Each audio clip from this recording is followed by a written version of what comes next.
राधे राधे जी, जय श्री कृष्णा। राधे राधे। आज मैं आपको लाला की नटखट लीला का श्रवण कराऊंगी। बहुत ही प्यारी सुंदर सी कथा है, ध्यान से सुनिएगा बंधुओं। तो आज सारी गोपियाँ नंद नंदन के भवन के बाहर खड़ी हैं, लाला की शिकायत करने आई हैं मैया से। तो आप सबको ये लीलाएं बताने का सिर्फ एक ही मकसद है कि आपके मन में कोई भी संशय ना हो लाला के प्रति, ठाकुर जी के प्रति, कि ऐसा हुआ है या नहीं। आपके वैराग्य और भक्ति को जागृत रखने के लिए ये ठाकुर जी ने लीलाएं की थी। ठाकुर जी कहाँ भगवान की तरह रहना चाहते हैं, पर आजकल तो कुछ घरों में ये भगवान को ले आते हैं और प्रसाद भोग लगा देते हैं, चना चुनू या मिश्री दाना रख देते हैं, और ऐसे घरों में भगवान नहीं होते, सिर्फ पाषाण होते हैं। ठाकुर जी तो पूरी राजोपचार से प्रसन्न होते हैं। जैसे आप अपने बालकों की सेवा करते हो, जैसे आप अपने प्रियजनों की सेवा करते हो, ऐसी सेवा ठाकुर जी को प्रिय है। और ठाकुर जी को गरज थोड़ी है आपकी सेवा की। ये तो हम लोग अपनी उपलब्धि के लिए करते हैं, ताकि ठाकुर जी की कृपा हम पर बरसे, ताकि ठाकुर जी का अनुभव हमें हो। तो आज सब जो गोपियां हैं वो आपस में चर्चा कर रही हैं और एक दूसरे से बात कर रही हैं और पूछ रही हैं कि अरे गोपी, तूने श्याम सुंदर देखो है? तो दूसरी बोली, ना, मैंने तो 1 महीना से ना देखो। तीसरी बोली, अरे ना, मैंने भी ना देखो, मैं तो अपने पीहर से आ रही हूँ 2-3 महीने से, तो मुझे भी ना पता श्याम सुंदर कहाँ है। तब सारी गोपी बोली, चलो कन्हैया को देखने को चलो। 4.5 वर्ष के हैं उस समय कन्हैया, केवल कुल, उस समय की घटना है। और सब गोपियाँ झूठे झूठे उल्हाने देकर कृष्ण को देखने जा रही हैं, इस भाव से कि हम मैया से दूसरी झूठी शिकायत करेंगी। हमारी शिकायत से मैया को क्रोध आएगा, लाला को बुलावेंगी और उन्हें फटकारेंगी। बस इतने में हमको लाला का दर्शन हो जाएगा। बस इसी भाव से गोपियाँ जा रही हैं। और अब सब गोपियाँ नंद भवन पहुँच गई और बोली, मैया, आज हम आपसे 2 बात करने आई हैं। यशोदा मैया बोली, बोलो। बोली, ऐसी नहीं, पंचायत बिठाओ अब तो। मैया बोली, ऐसी क्या बात है गई भैया? तो मैया कहने लगी, ऐसी क्या बात हो गई? तो कौन को लेके करवे बात करने आई है यहाँ? तो गोपियाँ बोली, आपके लाला के करवे को बात करने आई हैं। तब यशोदा मैया बोली, बोलो। अब शुकाचार्य जी महाराज उन उल्हानों का वर्णन कर रहे हैं। तो गोपियाँ कह रही हैं, मैया, तुम्हें पता तुम्हारा लाला क्या करे? बोली, कहा करे? बोली, कहा करे? बोली, स्तेयम मतलब चोरी। तुम्हारा लाला चोरी करे? तो मैया ने हृदय पे हाथ धर लियो और बोली, मेरा छोरा चोरी? वाकू काय की कमी? चोरी क्यों करेगो मेरा लाला? काय को गहना चुराए? काय को किसी का कुछ चुरा लिया? तो गोपी बोली, ना ना ना ना मैया, ये सब ना चुरावे तुम्हारा लाला। तो बोली, कहाँ चुरावे? दही, माखन और दूध की चोरी करे तुम्हारा लाला। मैया पहले तो जोर से हंसी और हंसकर नीचे बैठ गई और बैठकर बोली, गोपियों, तुम्हें नेक शर्म ना आ रही है? बोलवे में तुम कौन से कहने आई हो कि तुम्हारा लाला माखन और दूध घी की चोरी करे? जाके घर में 9 लाख गायें हैं, वाके घर में लाला दूध घी की चोरी करेगो? नेक संभल के बोलो अपनी बातन। बोली, हम सही कह रही हैं मैया, तुम्हारा लाला चोरी करे। अरे तुम्हारे घर नेक सो माखन खा लिया होगा, वाको तुम चोरी का नाम दे रही हो। अरे कितना माखन खायो? नेक सा सो मेरा लाला, नेक सा सो उसका पेट। मैं भिजवा दूंगी तुम्हारे घर, जाओ, मैं 2-3 घड़ा भिजवा दूंगी तेरे घर, पर मेरे नेक से सो लाला पे चोरी का इल्ज़ाम ना लगाओ। गोपी बोली, मैया, आप तो नाराज है रही हो। तो मैया बोली, अरे लाला पे तुम इल्ज़ाम लगा रही हो। गोपी बोली, बात तो सुनो हमारी। मेरा लाला तुम्हारे घर आवे, गोदी में बिठाओ और गोदी में बिठा के प्रेम से माखन खिला दिया करो। एक गोपी बोली, मैया आप जो कह रही हो वो हम करके देख चुके हैं। तुम्हारा लाला हमारे घर आयो, हमने उसे अपनी गोदी में बिठायो, अपने हाथन से माखन पवायो। हमने कही लाला चोरी मत करे कर, ऐसे प्रेम से पाले कर। तब मुंह टेढ़ो करके कहने लगे कि मोकू तो चोरी का ही माखन अच्छो लगा, मीठो सो लगे। तुम्हारा लाला अकेलो चोरी करे, हमें तो अच्छा लगे। तुम्हारा लाला पूरी मंडली के साथ चलता है, तीन समूह आते हैं उसके साथ। अब 3 समूह कौन कौन से? तो जल सेना, थल सेना और वायु सेना। तीनों सेना चलती हैं हमारे महाराज के साथ। प्रेसिडेंट है हमारे लाला। वायु सेना कौन सी है? सारे बानर, एक छत से दूसरी छत उछल उछल के भाई साहब बड़े बंदरों के कू करते, तो समझो कि कोई संकेत कर रहे हैं कि कहीं पे मक्खन निकाला जा रहा है कि ठाकुर जी अब सावधान हो जाओ, कहीं पे नया मक्खन निकल रहा है, चोरी करने के लिए जाना है। आपस में सारे ग्वाल बाल चर्चा कर रहे हैं। अरे तूने संकेत सुना? कि कौन सा संकेत? अरे उसे वहाँ से दे रहा है, बंदर संकेत दे रहा है। पल्ली छत पे थे, किसी ने मक्खन निकालो है। वहीं जाके चोरी करनी है। मैया अकेला तुम्हारा लाला आ जाऊं, हमें दिक्कत नहीं है। और मैया तुम्हारा लाला अकेले चलो तो कोई ना, वो तो पूरा दलबल लेके चले, अपना तो खाएगा नेक्स्ट और पूरी मंडली को खिलावे सो अलग। और अगर थोड़ा बहुत मक्खन बच भी जावे तो मैया यूं नहीं कि गोपिन पे थोड़ा सा रहम कर दूं, बानरों को खिला दे।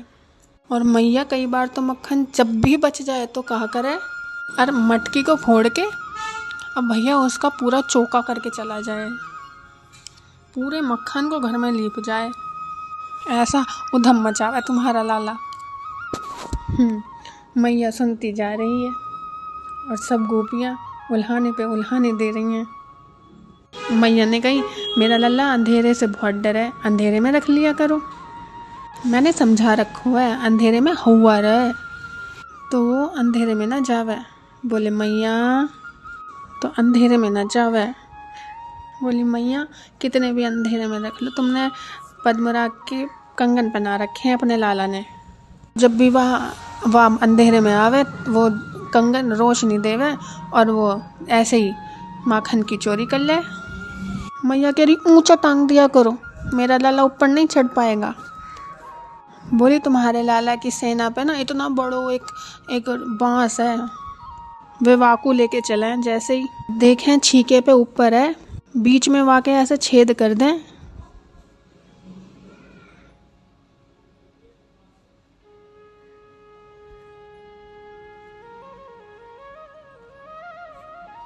पूरा मक्खन नीचे टपके ओक लगा के सबरे पी जाए।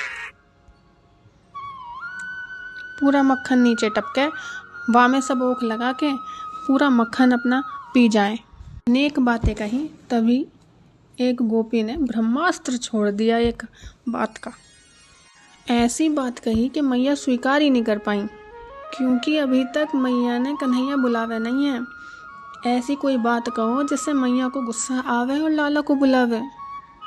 हमको तो कन्हैया देखना है, इसलिए तो आई हैं। सो एक गोपी बोली, मैया मेरे घर में यज्ञ हो, यज्ञ के मारे मैंने गोबर से चौका लगाया, गोबर का चौका लगावे, हम लोग सब सूखने का विचार कर रहे कि ये सूख जावे। इतने में आपका लाला ग्वाल वालन के साथ आ गयो। मैं बोली लाला कैसे आयो? तो लाला कहता है कि कल हम तेरे यहाँ माखन चोरी नहीं कर पाए। यहाँ में मेरी क्या गलती लाला? गलती तो है ही, घर से दक्षिणा नहीं आवे, वहाँ अगर प्रसाद क्यों भेजे हम कि माखन नहीं मिलो है? तो जैसे हनुमान जी ने लंका जलाई, वहाँ से हमें माखन नहीं मिलेगा, हम उन सारे घर को उजाड़ देंगे। एक बात और है, जा घर से अगर उन्हें माखन नहीं मिला तो उस घर को जीना हराम। गोपियाँ बताती हैं, मैया अगर हमने माखन ज़्यादा छुपा के रखो, कन्हैया को ना मिला तो कन्हैया हमें रात में सोन थोड़ी देगो। बोले क्यों? कि सोते हुए हमें नोच के भाग जाएगो, हमारे बालक के कानन ने मरोड़ देगो। एक गोपी बोली, मेरे पति का जन्मदिन, सो मैं पंजीरी भोज रही तो इतने में आ गए, बोले गोपी आज तेरे में घर से हमें माखन ना मिलो। मैंने कही लाला देख, आज तेरे भैया को जन्मदिन है लाला को, तो आज सत्यनारायण की कथा है, वाक़े का जो मैंने थोड़ा सा छुपा के रखो है माखन। तो मुझसे बोले कि सत्यनारायण तो मैं हूँ, मेरी पूजा करो, पंजीरी का भोग मोए लगाओ, मोए पंजीरी और माखन पवाओ। तो मैंने उसे ऐसे ही हल्का सा झटका दे के यूँ कह दियो कि मुँह धोवे आवे ना है, गंदा संदा सो रहवे, तो जय तू चल जा नहा के आ। और टेढ़ो सो मुँह करके बोला, भाभी आज तैने सत्यनारायण को ऐसे करा है तो को भोगना पड़ेगा। मैंने कही चल भाग यहाँ से, बात बनाता रहे। इतने में जन कहाँ से दो कुत्तान के पिल्लान को उठा लायो और भीतर सत्यनारायण के सिंहासन पे दोनों को बिठा दियो। और जाते जाते कह के गयो कि भाभी जी जरा अपने सत्यनारायण को देख लियो वहाँ पे। और भाभी दौड़ के भागी तो देखा कि बीच में चतुर्भुज नारायण और दोनों तरफ पिल्लान बैठे हैं। परमानंद दास को ठाकुर लायो पिल्ला घेर, ऐसो ऐसो उधम मचावे तुम्हारा लाला। गोपी ने जब ये सब कहा तो मैं यशोदा मैया मुंह पे हाथ रख के हंस रही है। तो गोपी कहती है, हाँ मैया ये हंसने की बात ना है, अभी तो ये कुछ भी ना है, तुम हंस लो। फिर क्या किया तुम्हारे लाला ने? हाँ तो बता क्या किया? मैंने बोली कि सत्यनारायण की कथा में क्यों ना आया लाला? बोले कि साचो सत्यनारायण तो मैं ही हूँ, तैने मेरी पूजा ना करी या के मारे में ना आयो। और बोले भैया का जन्मदिन है, रात को मैं उपहार दूंगो। मैंने की ऐसी बालक है बातन ने बनाता रहे। रात में मैं और मेरे पति सो गए, मेरे पति 60 वर्ष के है गए। रात में जन कौन सी खिड़की से आयो और मेरे पति और मैं तो सो रहे, तो मेरे पति की दाढ़ी और मेरी चोटी ऐसे बांध के और रह गयो, वो तो भाग गयो। अब रात को मेरे पति को प्यास लगी, मेरे पति उठे और जैसे ही मेरे पति उठे मैं खिंची, मैं कहूँ कहाँ कर रहे हो कहाँ कर रहे हो, वो कहे क्या कर रही क्या कर रही, वो कहे क्या कर रहे हो क्या कर रहे हो, वो कहे क्या कर रही हो क्या कर रही हो, वो कहे क्या कर रहे हो कर रहे हो। हमने दिया जला के देखो तो मेरे देखा तो पति के आधे से ज़्यादा बाल टूट गए दाढ़ी के। ये उपहार जन्मदिन पे दियो तुम्हारे लाला ने मेरे पति को। अब तक मैया मंद मंद मुस्कुरा रही है। अब गोपी बोली कि मैया को गुस्सा नहीं आ रहा है, अब जब तक मैया को गुस्सा नहीं आएगा वो लाला को बाहर नहीं बुलाएंगी। ऐसा कुछ कहो कि मैया को गुस्सा आए। तभी एक उनमें से गोपी बोली, मैया मैंने अपने घर पे यज्ञ की व्यवस्था करी। मेरे तो लाला आयो, लाला से कहने लगी, लाला देख ऐसा कुछ मत करियो कि सारा यज्ञ खराब हो जाए, अशुभ माना जावे लाला। तो लाला कह रहा तो मुझे तेरे घर से माखन ना मिलो है। तो मैंने तो कह दियो कि बाद में आइयो लाला देख अभी कुछ मत करियो। तो लाला कहने लगो वो तो कुछ सुबह पता चलेगी, अभी ना पता चला है। इसी वजह से मैया मैं पूरी रात ठीक से ना सो पाई हूँ। मुझे लगा मैं सारी खिड़की विड़की सब बंद करके सोई कि कहीं से लाला आना चाहे, लेकिन करामात तो घर के बाहर ही हो गई।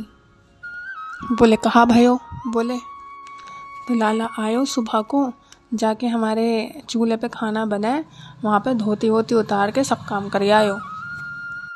ऐसी लीला करी तुम्हारे लाला ने। अब देखो ये लाला ने ठाकुर जी ने किया नहीं है, ये गोपियाँ अपने आप ही मनगढ़ंत कहानियाँ बोल रही हैं खुदा मैया से। अब मैया ने जैसे ही सुनी ये बात, मैया बोली ये तो गलत बात है, मैं लाला को अभी डांटूंगी। मैया ने आवाज़ लगाई, कन्हैया ओ लाला जल्दी से बाहर कुआ। सोई लाला हमारे पालन में सो रहे हैं। जैसे ही आवाज़ लगी, लाला आँखों में काजल लगा है, आँखों को मीनते हुए उठ करके बाहर पधारे। अब बंधुओं बालक का स्वभाव होता है कि उसे सबसे पहले उठते ही माँ चाहिए, मैया चाहिए, और किसी की भी अभिलाषा बालक को नहीं होती है। लेकिन ठाकुर जी जैसे ही बाहर आए, सारी गोपियाँ खड़ी हैं और आँख लाला की ठाकुर जी की बिल्कुल जगन्नाथ जैसी बड़ी बड़ी। लाला ने देखा कि सामने इतनी सारी गोपी, तो लाला दौड़ के अपनी मैया के पल्लू में छुप गए। लल्ला मैया के आंचल में से थोड़ा सा ऐसे करके देख रहे हैं, झांक के देख रहे हैं। बस गोपियाँ वहीं से बलैयाँ ले रही हैं कि मिल गए हमारे प्राणनाथ, हमारे कन्हैया मेरा ठाकुर। तो इस प्रकार लाला को देखकर गोपियन को सुख मिल गया। तो ऐसी लीला है हमारे लाला की। जय श्री कृष्ण। राधे राधे। श्री हरिदास।